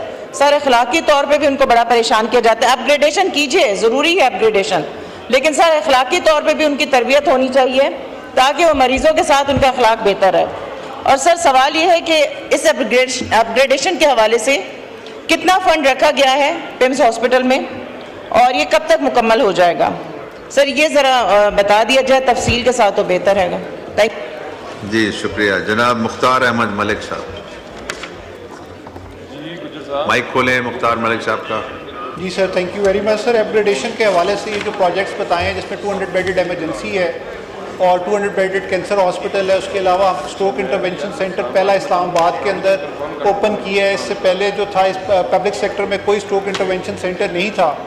उसके अलावा सर ये 200 बेडेड एमरजेंसी जो है ये बाय जून इंशाल्लाह कंप्लीट हो जाएगी। इसकी बिल्डिंग ऑलमोस्ट कंप्लीट है, इसका जो इक्विपमेंट है उसकी LC खुली हुई है और उसके हवाले से वो LC जो है इक्विपमेंट प्रोवाइड हो जाएगा इसके अंदर। Thank you. 26 के अंदर जो है वो हमारा कंप्लीट हो जाएगा अपना जो कैंसर हॉस्पिटल है इसका पिम्स का। Sir PIMS hospital 1200 bedded hospital है जिसके अंदर डेली जो फुटफॉल है अराउंड तकरीबन 8000 पेशेंट डेली आउटडोर और इमरजेंसी को विजिट करते हैं। वहाँ पे पॉसिबल नहीं है कि 1200 बेडेड हॉस्पिटल के अंदर कोई हम रिफ्यूज़ भी नहीं कर सकते, उनको फ्री ऑफ कॉस्ट जिस हद ट्रीटमेंट भी प्रोवाइड करनी और ये सारे मामलात करने हैं। तो ये इस एरिया के अंदर तो नहीं हम लोग करना चाह रहे, लेकिन हम लोग जनाब मेडिकल कॉम्प्लेक्स के हवाले से एक और 1100 बेडेड हॉस्पिटल जो है इस्लामाबाद के I-16 के अंदर प्लान कर रहा है, जो प्लानिंग के लास्ट पढ़ाई में है और मोस्ट प्रॉब्ली अप्रैल के फर्स्ट वीक में उसकी ग्राउंड ब्रेकिंग हो जाएगी और 27 के जो है अगस्त के अंदर उम्मीद है कि हम लोग उसके अंदर अपनी सर्विसेज का आगाज़ कर देंगे। उसके बाद पिम्स के ऊपर जो है काफ़ी जो है लोड कम हो जाएगा। उसके अलावा जो CHCs और हमारे BHUs हैं वो तकरीबन 8 के करीब इस साल ऑपरेशनलाइज हो जाएंगे, जिसके बाद हम कोशिश करेंगे रेफरल सिस्टम के थ्रू जो पेशेंट्स हैं वो पिम्स एंटरटेन करें, उससे भी पिम्स के हालात काफ़ी बेहतर हो जाएंगे। Thank you sir. जी शुक्रिया। शैला रजा साहिबा, आस्क वन क्वेश्चन। सर मेरा एडिशनल ये सप्लीमेंट्री है कि पार्लिमानी सेक्रेटरी साहब के नॉलेज में शायद ये हो कि आज सेंट्रल प्रोक्योरमेंट कमेटी जिसमें मिनिस्ट्री ऑफ हेल्थ और पॉलीक्लिनिक के ऑफिसर्स शामिल हैं, उनको एफआईए ने तलब किया है क्योंकि एक प्राइवेट फार्मास्यूटिकल फर्म ने ये कहा है कि जो प्रोडक्ट हमारी नहीं है और हमारा डिस्ट्रीब्यूटर भी नहीं है, इन्होंने वो ख़रीद ली है। तो मैं ये बड़ा एक सीरियस मैटर है, अच्छी बात है कि इसमें एफआईए है, तो मैं चाहूँगी कि आप ज़रा ये चीज़ें देखें कि ऐसा कैसे हो रहा है कि सेंट्रल प्रोक्योरमेंट कमेटी वो चीज़ें ख़रीद रही है जो फर्म की है नहीं, ना उनका डिस्ट्रीब्यूटर है। जी अभी पार्लिमानी सेक्रेटरी नहीं है शैला रजा साहिबा, वो स्टेट मिनिस्टर हैं इस वक्त। जी सर मैं इनके हवाले से मुझे अपडेट नहीं है, बाकी एफआईए को इंक्वायरी मार्क हुई हुई है, इनसे कि 10 से 15 दिन में एफआईए से हम जवाब देके, तो मेरा ख्याल एफआईए को चाहिए कि यहाँ पे अपना जवाब सबमिट करे सर। जी next question mister Anjum Aqeel Khan साहब। Thank you sir. Question number 35। Answer be taken as red.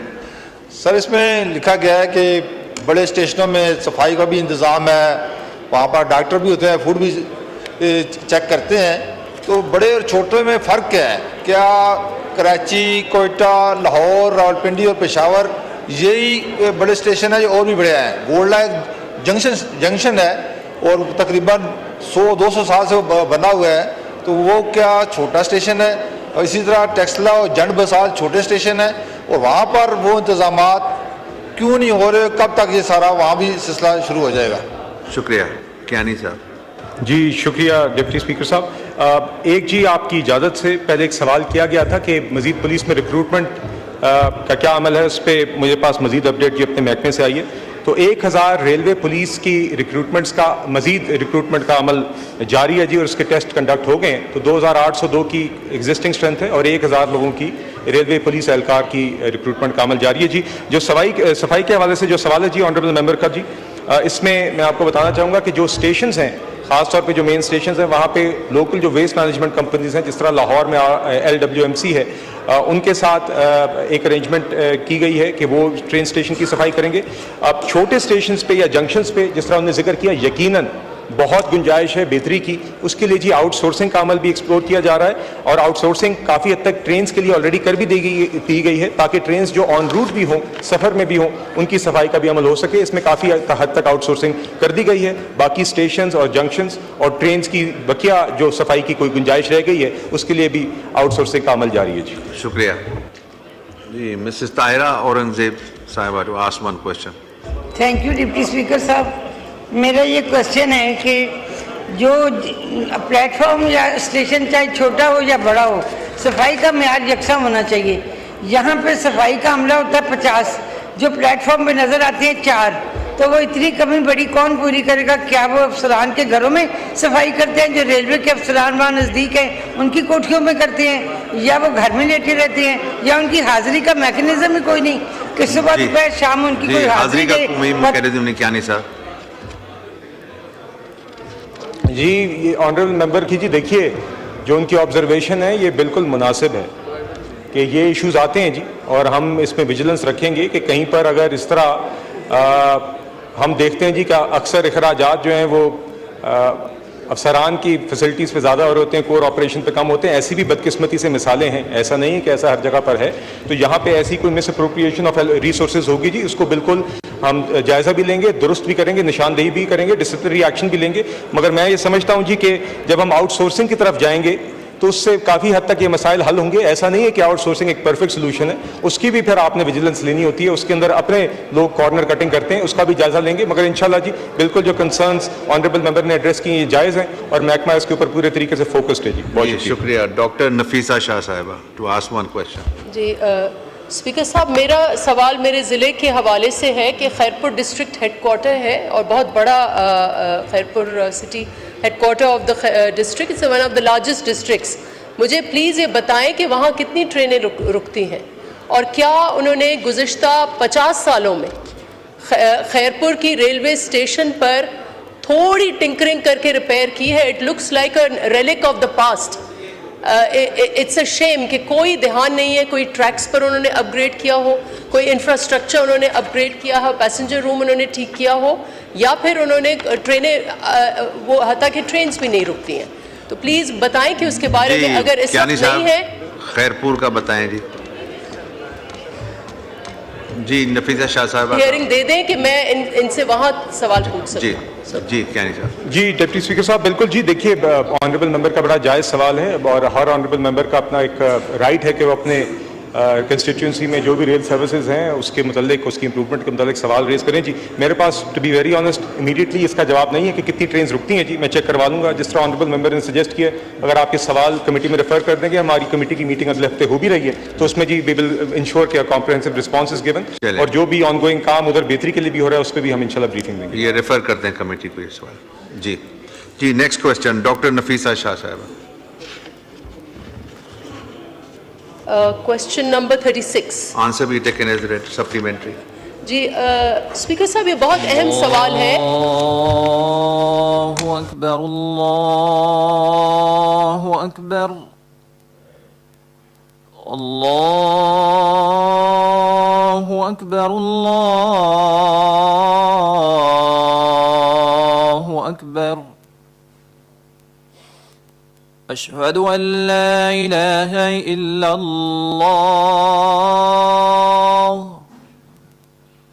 अशहदु अन ला इलाहा इल्लल्लाह,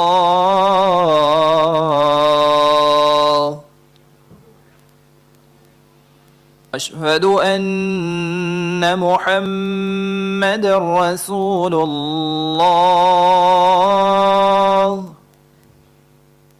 अशहदु अन्न मुहम्मदर रसूलुल्लाह,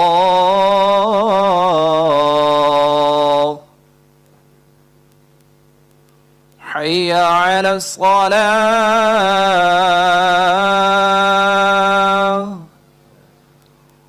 हय्या अलस सलाह,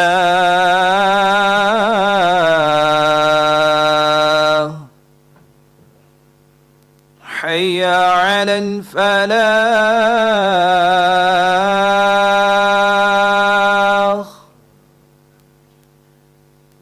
हय्या अलल फलाह।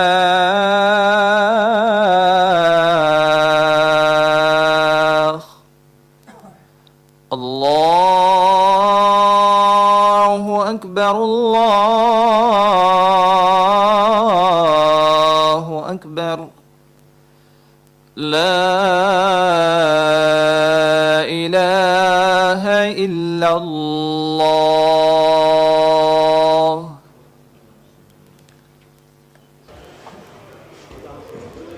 जी कंप्लीट करें सवाल प्लीज। जी स्पीकर साहब, ये जो मुझे अंदाज़ा है वो एक तसलसल से डिक्लाइन हो रहा है, सिर्फ ये साल नहीं, लेकिन लार्ज स्केल इंडस्ट्री LSM जो है, it's one of the 3 indicators of economic growth, लेकिन ये तीसरा साल है कि इसका डिक्लाइन है। अगर आप जवाब देखें तो इसका सेक्शन B है, सिर्फ उसमें मैंने पूछा है कि वजारत क्या कर रही है कि इस डिक्लाइन को अरेस्ट करें, तो जवाब में सिर्फ ये लिखा हुआ है कि हम ट्रेंड्स मॉनिटर कर रहे हैं। क्या वजारत का अब ये रोल है कि सिर्फ ट्रेंड्स मॉनिटर करें? इसके बारे में कर क्या रहे हैं कि इस डिक्लाइन को कैसे अरेस्ट किया जाए? और फिर दूसरा सवाल ये है कि इसमें इंडिजनाइजेशन, हमारा मेजर इशू ये है कि हम जो पार्ट्स हैं इंडस्ट्री टुवर्ड्स इंडस्ट्री जो इट्स ऑल इम्पोर्ट लेड, तो what is the government doing for indigenisation of the raw materials and other machines and so on? Shahid Usman साहब का माइक खोलें। थैंक यू जनाब स्पीकर।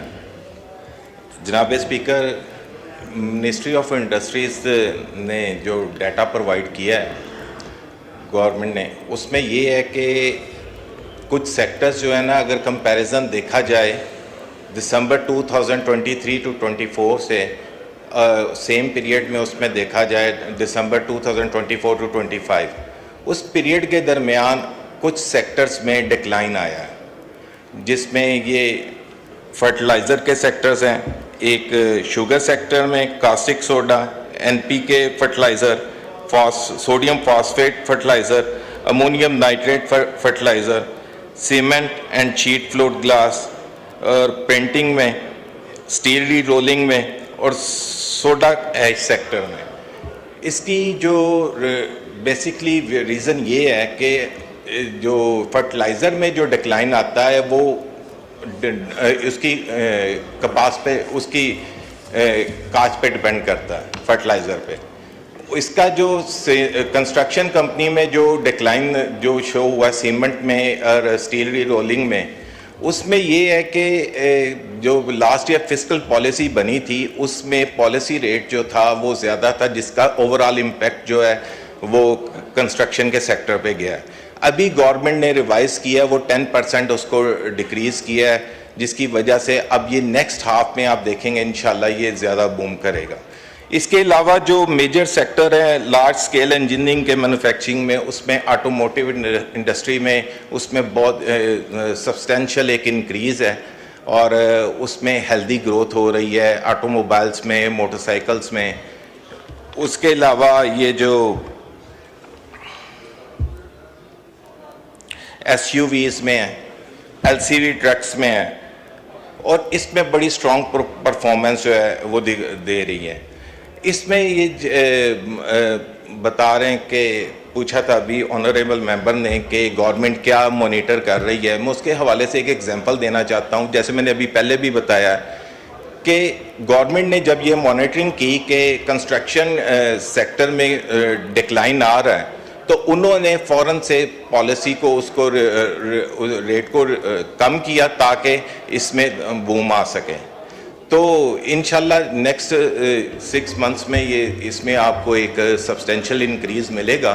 तो ये मॉनिटरिंग उस हिसाब से चेक की जाती है। थैंक यू जी, शुक्रिया। अरशद अब्दुल्ला वाडा साहब, to ask one question. Thank you mister speaker. ये यहाँ जो ऑनरेबल मिनिस्ट्री की तरफ से जवाब आया है उसमें 2 मेजर सेगमेंट हैं, एक शुगर का है और एक फर्टिलाइज़र का है। अच्छा, दोनों ही हमारी इकोनॉमी के लिए जो है वो बैकबोन है। एक तरफ ये डिक्लाइन की बात कर रहे हैं, बता रहे हैं कि यहाँ पे जो है हमारी ये इंडस्ट्री डिक्लाइन पे जा रही है। ऑन दी अदर हैंड अगर आप जब देखें तो जब भी हमारा जो है वो एग्रो सीज़न होता है उस वक्त ये तमाम फर्टिलाइज़र जो है इसकी शॉर्टफॉल होती है, ये या तो इंपोर्ट हो रहे होते हैं या इसकी प्राइसेस जो है वो ऑलमोस्ट 40 to 50% बढ़ जाती हैं। दूसरी तरफ शुगर की मिसाल भी आपके सामने है। अगर शुगर की इंडस्ट्री भी डिक्लाइन पे है तो जो शुगर का इशू अभी आया है कि शुगर हमारी एक्सपोर्ट हो गई और लोकल प्राइसेस जो है बढ़ गई, तो ये दोनों चीज़ें अब डिक्लाइन पे ये यहाँ पे बता रहे हैं कि ये इंडस्ट्री डिक्लाइन पे है। इंजीनियरिंग सेक्टर को ये बता रहे हैं कि वो अप्रिशिएट हो रहा है, बट जो डिक्लाइन पे आपकी बैकबोन है जिससे आपकी इकोनॉमी डिपेंड करती है मुल्क की, आप उसकी तरफ जो है मैं ये समझता हूँ कि ये डिक्लाइन है या ये फिर टैक्स सेविंग के लिए जो है ये इंस्टीट्यूशंस अपना टैक्स बचाने के लिए अपने लॉसेस दिखा रहे हैं या प्रॉफिट्स को कम दिखा रहे हैं। तो ये दूसरा, क्या आज भी फर्टिलाइज़र पे गैस पर जो उनका बेसिक रॉ मटेरियल है उस पर सब्सिडी है या नहीं है, ये मेरा सवाल है। जी शुक्रिया। जी उस्मान साहब का माइक खोलें। जनाब स्पीकर, फर्टिलाइज़र पे सब्सिडी का मेरे लम्बे नहीं है, उस बारे में इंफॉर्मेशन नहीं मिली। वो कहते हैं तो मैं आपको इंफॉर्मेशन लेके ऑनरेबल मेंबर को प्रोवाइड कर दूंगा। इसके अलावा गवर्नमेंट ने अगर वो शुगर में बता रहे हैं कि डिक्लाइन आ रहा है, तो प्राइम मिनिस्टर साहब ने एक कमेटी बनाई हुई है इसाक डार साहब की क़ियादत में।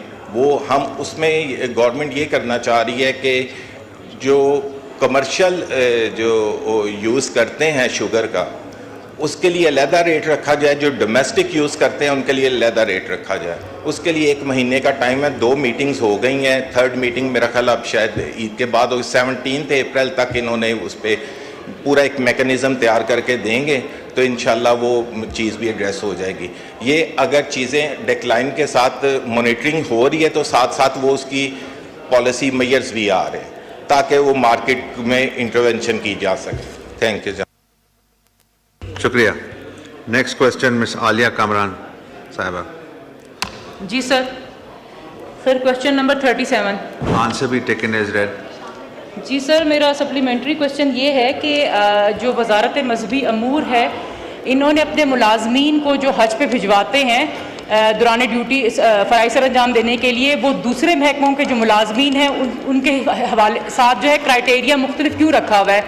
सर इन मुलाजमीन के जो दौरों की तादाद है इस मिनिस्ट्री के, उसकी कोई लिमिट नहीं है। मतलब अगर वो 25 साल की अगर सर्विस है तो 25 माशाल्लाह से हज कर लेते हैं। और सर जो दूसरे मुलाजमीन हैं दूसरे महकमों के, उनके लिए लिमिट है कि वो 3 दफ़ा जाने के बाद वो नहीं जा सकते। सर इसके अलावा जो NTS के नाम के ऊपर एक दूसरे महकमों के लिए टेस्ट रखा गया है, इनके लिए नहीं है, ये इससे एग्जाम्प्ट हैं।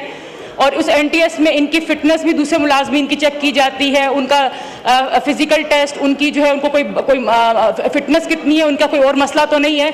तो सर ये क्यों इस मामले के अंदर इस वजारत के जो मुलाजमीन हैं उनको इस पर सहूलत दी गई है कि उनके लिए कोई भी इस तरह का क्राइटेरिया नहीं है? तो ये तजाद क्यों है सर?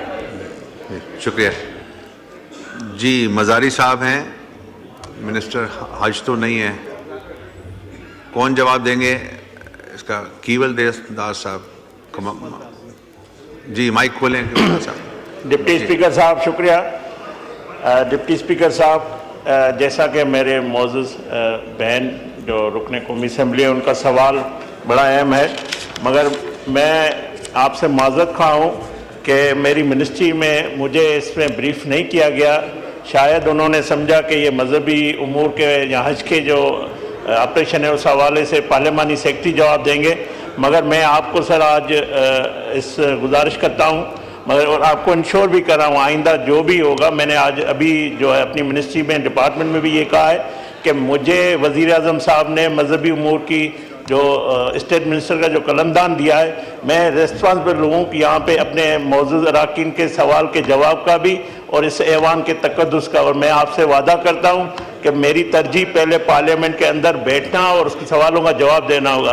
तो जब तक ये मैं इसकी ब्रीफिंग लूँ तो मैं उम्मीद करता हूँ इस सवाल को डेफर किया जाए और मैं दोबारा आपसे माजरत खाऊँ, क्योंकि ये ना समझा जाए कि ये हिंदू है कि मजहबी उमूर की जो है सवाल का जवाब नहीं दे सकता है। तो मैं ये इंश्योर कराता हूँ, ये मेरी ड्यूटी है, मतलब मेरा हिंदू भले हो, मगर मैं हज ऑपरेशन में जो इंतजामात है मैं पाकिस्तानी अवाम से भी वादा करता हूँ कि उनके जो सहूलियात हो या उनके जो मसाइल है उस पर मैं अपनी ड्यूटी सर अंजाम दूंगा, जो मेरी ड्यूटी है। तो मैं आइंदा आपको बिल्कुल इसका जवाब भी दूंगा और इसको डेफर किया जाए। स्टेट मिनिस्टर साहब, बात यह है कि आप अभी जिम्मेवार हैं, आप अपने मिनिस्ट्री को सेक्रेटरी साहब को लिखें और हमें मंडे तक जवाब दें कि ये क्यों नहीं ब्रीफिंग आई, वरना सेक्रेटरी के खिलाफ, मिनिस्ट्री के खिलाफ एक्शन लिया जाएगा। जी डिप्टी स्पीकर साहब, जैसा कि हमारे फेडरल मिनिस्टर सरदार यूसुफ साहब उम्रे की शहादत के लिए वो गए हुए हैं, वो यहाँ पे आज मौजूद नहीं है। आप तो मौजूद हैं, आपको ब्रीफिंग क्यों नहीं दी गई? जी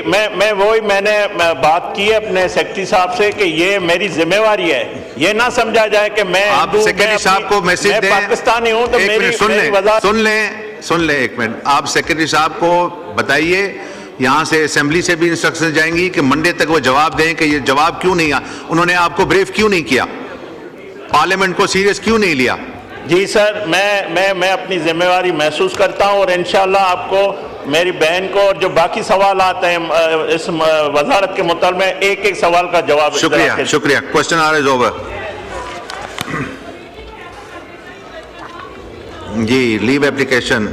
Ms. Amber Majid has requested for the grant of leave. Is leave granted? Granted. Mr. Muhammad Abdul Ghaffar Wattu has requested for the grant of leave. Is leave granted? Granted. Says Javed Ali Shah has requested for the grant of leave. Is leave granted? Granted. Sanjay Parwani has requested for the grant of leave. Is leave granted? Granted. Rana Muhammad Hayat Khan requested for the grant of leave. Is leave granted? Granted. Nazir Ahmad Bugio has requested for the grant of leave. Is leave granted? Granted. Mir Ghulam Ali Talpur has requested for the grant of leave. Is leave granted? Granted. Makhdoom Sayyid Samiul Hassan Gilani has requested for the grant of leave. Is leave granted? Granted. Malik Sohail Khan has requested for the grant of leave. Is leave granted? Granted. Mr. Asad Kaisar has requested for the grant of leave. Is leave granted? Granted. Shazia Mari has requested for the grant of leave. Is leave granted? Granted. Mr. Khurshid Ahmad Junejo has requested for the grant of leave. Is leave granted? Granted. Mr. Abdul Aleem Khan has requested for the grant of leave. Is leave granted? Granted. Jam Abdul Kareem Bijar has requested for the grant of leave. Is leave granted? Granted. Mr. Fatehullah Khan has requested for the grant of leave. Is leave granted? Granted. Mr. Shabir Ali Bijrani has requested for the grant of leave. Is leave granted? Granted. Mr. Muhammad Shahryar Khan Maher has requested for the grant of leave. Is leave granted? Granted. Mr. Ramesh Lal has requested for the grant of leave. Is leave granted? Granted. Mr. Umar Farooq has requested for the grant of leave. Is leave granted? Granted. Mr. Muhammad Ilyas Chaudhary has requested for the grant of leave. Is leave granted? Granted. Khwaja Shiraz Mahmood has requested for the grant of leave. Leave granted? Granted. Nawab Dada Mir Jamal Khan Resani has requested for the grant of leave. Is leave granted? Granted. Mr. Mujahid Ali has requested for the grant of leave. Is leave granted? Granted. Mr. Muhammad Iqbal has requested for the grant of leave. Is leave granted? Granted. Mr. Gohar Ali Khan requested for the grant of leave. Is leave granted? Granted. Raja Osama Sarwar has requested for the grant of leave. Is leave granted? Granted. Mr. Nelson Azim has requested for the grant of leave. Is leave granted? Granted. Calling attention notice. Item number 3, Sharmila Farooq. जी नमाज का time हो रहा है, please Thank you, Deputy Speaker Saab. Sir, I invite attention of the Minister for Finance and Revenue to a matter of urgent public importance regarding excessive tax burden on the salaried class, which is creating severe financial hardship, causing grave concern amongst the public. जी बिलाल कियानी साहब. जी शुक्रिया deputy speaker साहब. ये जी बड़ा naturally जी बड़ा एक regular talking point भी है और एक जेन्युइन कंसर्न है. और आपने देखा है कि प्राइम मिनिस्टर साहब ने भी खुद इस बात का एहसास का इजहार वो अक्सर करते हैं कि यकीनन सैलरीड क्लास पे एक बर्डन है जो कि हम चाहते हैं कि उसको जब मुमकिन हो उसमें बेहतरी भी ला सकें और उसको टैक्स नेट को ब्रॉडन भी कर सकें. आप जानते हैं कि आज अभी हम एक फिस्कल स्टेबिलिटी के एक सफ़र पर हैं, हम मैक्रो इकोनॉमिक स्टेबिलिटी के सफ़र पर हैं, हम एक IMF प्रोग्राम में हैं. तो इंशाल्लाह जी इसमें हम we appreciate the duty that the salaried class performs, the taxes that they pay. Tax net को ब्रॉडन करेंगे तो ये बोझ सब में बिटेगा जो कि सबकी जिम्मेदारी भी है. उसके हवाले से मैं सिर्फ इतना ज़रूर कहना चाहूँगा जी कि इस साल FBR की टैक्स कलेक्शन में इस माली साल में फरवरी तक 26% इजाफा हो चुका है. 7,345 billion rupees have been collected compared to 5,891 billion rupees in the same period last year. और प्राइमरी सरप्लस जो कि हुकूमत के आमदन और अखराजात में अगर आप इंटरेस्ट एक्सपेंस को निकाल दें जो गैप होता है उस वो भी तकरीबन नियरली डबल हुआ है. 3,518 अरब रुपए हो गया है. पिछले साल 1938 ठीक है, शुक्रिया. आगे ठीक है. थैंक यू शर्मिला फारूकी साहिबा to ask one question. Speaker साहब, वादा था जिनका वो वफा ना कर सके इकबाल, हम खाक नशीनों को ही इल्ज़ाम दिया जाता है. लंबी चौड़ी तकरीर कर दी सर, लेकिन जो तनख्वाहदार तबका है सर उसको रिलीफ देने के हवाले से हर साल वादा किया जाता है. हर साल ये कहा जाता है कि टैक्स नेट को बढ़ाया जाएगा. हर साल ये कहा जाता है कि हम तनख्वाहदार तबके पे टैक्स कम करेंगे, लेकिन वो वादा वफा नहीं होता सर. 2023-24 के अंदर तनख्वाहदार तबके ने 368 बिलियन कंट्रीब्यूशन किया है सर. और सर पिछले साल जुलाई से लेकर दिसंबर तक ऑलरेडी 256 बिलियन. सर मेरा सवाल ये है कि क्या इस मुल्क में एक मुनज़्ज़म तरीके से तनख्वाहदार तबके का कत्ल किया जा रहा है और इसके ऊपर कोई सुनवाई नहीं है सर. उसके ऊपर ये डायरेक्ट टैक्सेस के अंदर जो हम टैक्सेस दे रहे हैं सर, फिर उसके अलावा जो इनडायरेक्ट टैक्सेस है 15 से 20% सब्सिडी है हर चीज़ के ऊपर. पेट्रोल पे टैक्स हम दे रहे हैं, बिजली पे टैक्स सर हम दे रहे हैं. इंफ्रास्ट्रक्चर का कोई हाल नहीं है, स्कूल हमारे बच्चों को मुयसर नहीं है, सेहत की सहूलियात नहीं है.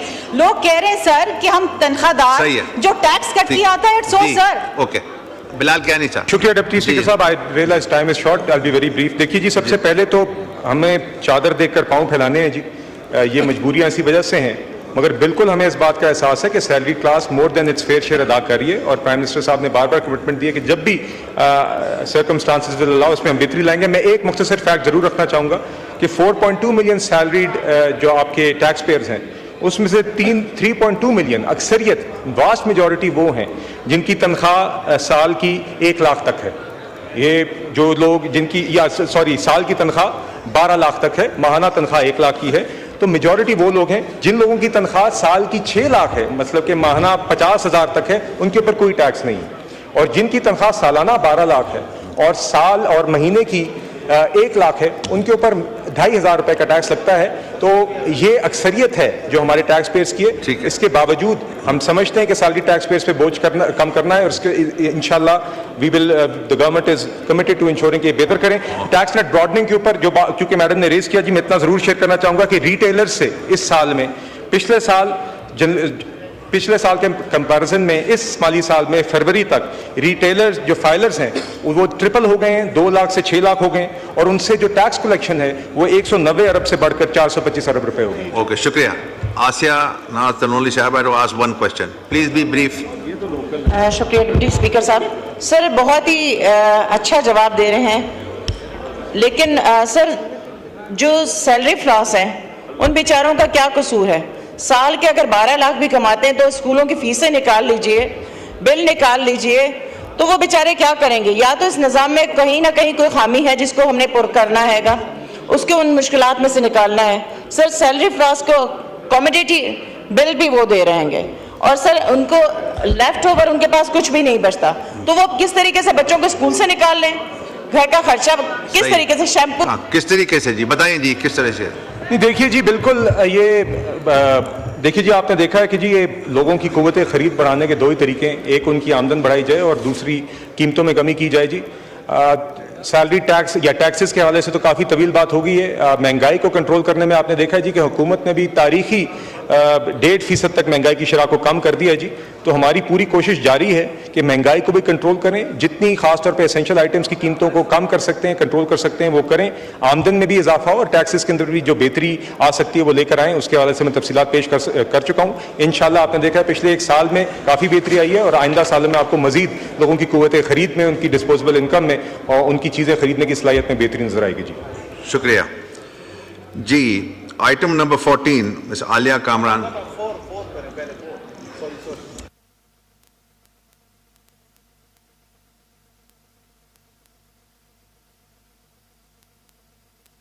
कामरान साहबा, एक आइटम रह गया नंबर 4, वो जरा कर लें। तशरीफ रखें, आपको देते हैं जी। तलाल जी, रेजोल्यूशन सिर्फ 4 जी। तलाल चौधरी साहब।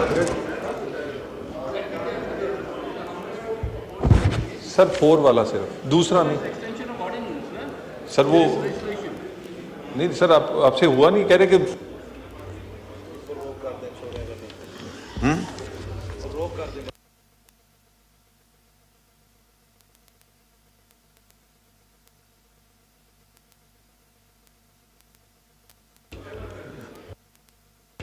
अच्छा चलें, इसको डेफर करते हैं। आलिया कामरान साहब। जी सर। जी पढ़ें प्लीज़। Ji sir. वज़ीर बराए ख़जाना व महासिल की तवज्जो अवाम में गहरी तशवीश का बायस बनने वाले फौरी अवामी अहमियत के मामले की जानिब दिलाना चाहती हूँ, जो कौमी बजट स्कीमों को इस्लामी शरीयत के मुताबिक शुरू ना किए जाने से मुतल्लिक है। जी बिलाल कियानी साहब। जी शुक्रिया डिप्टी स्पीकर साहब। ये जी देखिए, ये CDNS की स्कीम्स हैं जी, और इसमें CDNS ने इस्लामिक विंडो ऑपरेशंस जुलाई 2023 में शुरू किए थे और इसमें जी तकरीबन 4 प्रोडक्ट्स हैं जी जिनका मुख्तलिफ टेन्योर होता है। कोई रनिंग अकाउंट है, किसी की 1 साल, 3 साल, 5 साल की मुद्दत है। इसमें डिफरेंट प्रॉफिट फ्रीक्वेंसीज हैं, डिफरेंट इंटरेस्ट रेट्स हैं और ये इजारा या गवर्नमेंट के जो इस्लामिक सुकूक्स हैं उसके तर्ज पर ये होते हैं जी। ये अभी जी रिज्यूम नवंबर 2024 में हो गए हैं। ये बात सही है कि जुलाई या फरवरी 2024 में ये थोड़ी देर के लिए रुक गए थे, क्योंकि जो इसके अंडरलाइंग एसेट्स होते हैं जिसकी बुनियाद पे ये इंस्ट्रूमेंट्स जारी की जाती हैं वो एग्जॉस्ट हो गई थी। वो उसके बाद जब मजीद अंडरलाइंग एसेट्स इसमें ऐड कर दी गई हैं तो ये इसकी ऑपरेशंस रिज्यूम हो गए हैं जी। नवंबर 2024 से ये जारी हैं। अभी तक इसमें 64 अरब रुपए की इन्वेस्टमेंट हो चुकी है और ये प्रोडक्ट्स आज भी अवेलेबल हैं, ब्रांचेस में भी अवेलेबल हैं, डिजिटली भी अवेलेबल हैं। शुक्रिया। आलिया कामरान साहब टू आस्क वन क्वेश्चन। जी सर, इन्होंने सही फरमाया। ये जैसे से बता रहे हैं कि इन्होंने अगस्त के महीने में स्टार्ट किया भाई, अब जो डेट बताई है, क्योंकि मुझे सर यहाँ पे 30 अगस्त को जो जवाब दिया गया था उसमें ये बताया गया था कि 74 बिलियन का जो सर इनके पास रकम जमा हुई थी उसको अभी तक इन्वेस्ट नहीं कर पा रहे। उनको आपने कहा कि स्टार्ट कर लिया हमने इन्वेस्ट करना, और जी स्टार्ट कर लिया सर। अच्छी बात है, क्योंकि एक कट लाइन डेट हमारे पास है इंशाल्लाह ताला मुल्क से दस्तूरी तरमीम के नतीजे में, और ये जो हमें शरीयत कोर्ट का फैसला उसके मुताबिक सूद को ख़त्म करना है। सर मेरा सवाल ये है कि जो गवर्नमेंट जो प्राइवेट सेक्टर्स हैं वो इस तरह की जो कौमी बचत की स्कीमें हैं उसमें बहुत कामयाबी से काम कर रहे हैं और कामयाब हो रहे हैं और बड़ा मुनाफा दे रहे हैं, तो हमारी जो सरकारी सेक्टर्स हैं वो क्यों नहीं इस तरह से मुनाफा बख्श इस मामले के अंदर जो है वो जल्द अज जल्द अपने आप को कर रहे हैं। जी बिलाल कियानी साहब, जुम्मे का टाइम हो रहा है, प्लीज। जी वेरी क्विकली जी, डेट्स का पहले ऑनरेबल मेंबर ने सवाल किया था, तो बिल्कुल जी फरवरी 2024 में ये सस्पेंड हुई थी टेम्परेरली, नवंबर 2024 से ये फिर से रिज्यूम कर दी गई हैं। जितने भी मेंबर्स ने फरवरी से पहले इसमें इन्वेस्ट किया गया था उनकी इन्वेस्टमेंट में किसी किस्म की खलल नहीं आई थी, उनको जो रिटर्न मिलने थे वो मिलते गए थे, उनको किसी किस्म की परेशानी फेस नहीं करनी पड़ी थी। जो नए कस्टमर्स थे उनके लिए नवंबर से ये काम रिज्यूम किया गया, ये बिल्कुल इसके नॉर्मल ऑपरेशंस हो रहे हैं जी। जहाँ तक मैडम ने बात की कि आवाम के लिए अदरवाइज जो प्रोडक्ट्स अवेलेबल हैं नेशनल सेविंग्स में इन इस्लामिक प्रोडक्ट्स के अलावा दीगर और प्रोडक्ट्स भी अवेलेबल हैं जी, और गवर्नमेंट इसको बेहतर करने के लिए आवाम के लिए काम जारी रखती है जी। शुक्रिया। In exercise of the powers conferred by Clause 1 of the Article 54 of the Constitution of Islamic Republic of Pakistan, I hereby prorogue the National Assembly session summoned on Tuesday, the 11th March 2025 on the conclusion of its business. Signed, Asif Ali Zardari, President.